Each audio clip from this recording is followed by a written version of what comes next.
Good morning my dear students. पिछले video में मैंने आपको आपकी व्याकरण पाठ्यपुस्तक का पाठ 3 मात्राएं समझाया था। मैंने आपको स्वर, फिर उनकी मात्राएं, व्यंजन, स्वर की मात्राएं, फिर उनसे बनने वाला शब्द बताया था। आज हम मात्राओं पर आधारित अभ्यास करेंगे। तो चलिए शुरू करते हैं। अभ्यास पेज नंबर 17, प्रश्न नंबर 1। सही उत्तर पर सही का निशान लगाइए। क चाल शब्द में कौन सी मात्रा है? अब आप देख सकते हैं पूछा गया है चाल शब्द में कौन सी मात्रा है, तो मात्रा को अलग से दूसरे कलर में लिखा गया है। तो ये मात्रा कौन सी मात्रा है? मैंने आपको बताया था ये मात्रा, ये चिन्ह आ की मात्रा का है। तो कौन सा हुआ? आ की मात्रा। कृष्णा शब्द में कौन सी मात्राएं हैं? आप देख सकते हैं कि कृष्णा शब्द में 2 मात्राएं हैं, दोनों अलग रंग से लगाई गई हैं।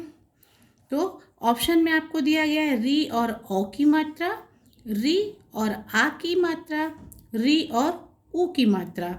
तो सेकंड ऑप्शन इज करेक्ट, री और आ की मात्रा। प्रश्न नंबर 2, प्रत्येक मात्रा के लिए 2-2 शब्द लिखिए। पहला उदाहरण लिखा गया है ताकि आप समझ सकें कि बाकी के शब्द आपको किस प्रकार लिखने हैं। मात्रा दी हुई है छोटी ई की, एक शब्द दिया है दिन, दूसरे 2 शब्द हमें लिखने हैं। तो चलिए लिखते हैं। मिल,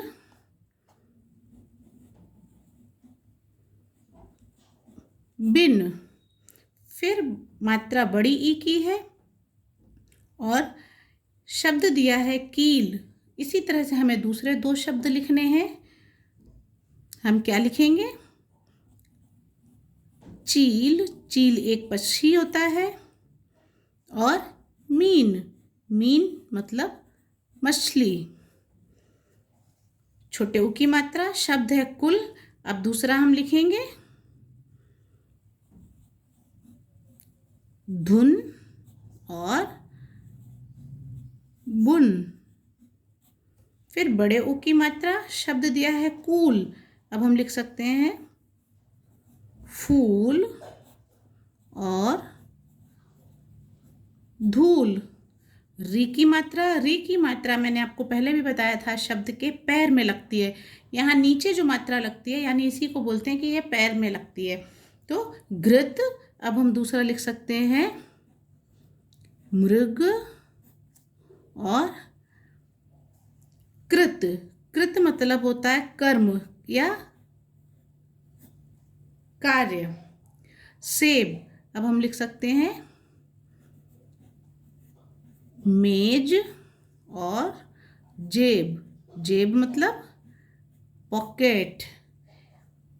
आई की मात्रा, एक शब्द दिया है कैसी, दूसरा हम लिख सकते हैं जैसी और सैनिक। देखो सै में आई की मात्रा, सैनिक। शोर।